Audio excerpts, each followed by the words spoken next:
ஆலமிலை மேலிருந்து ஆடுகின்ற தென்றலை போல் நூலிடையில் தேன் எடுத்து 100 கதை நான் சொல்லவா? தேனுக்குள் விழுந்த சீரக நனைந்த சிங்கார பூங்குயிலே, மாதுள பூவில் வாசனை தேடும் மஞ்சள் இளம்பெயிலே, என் தேவா.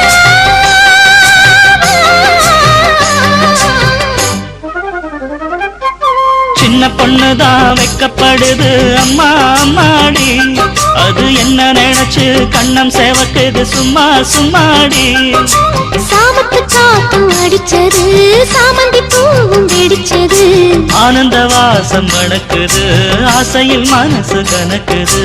இளவட்டம் கொடிகட்டும் இது நல்ல நேரம். சின்ன பொண்ணுதான் வெக்கப்படுது அம்மா அம்மாடி, அது ஒன்ன நினைச்சு கண்ணம் சேவக்குது சும்மா சும்மாடி.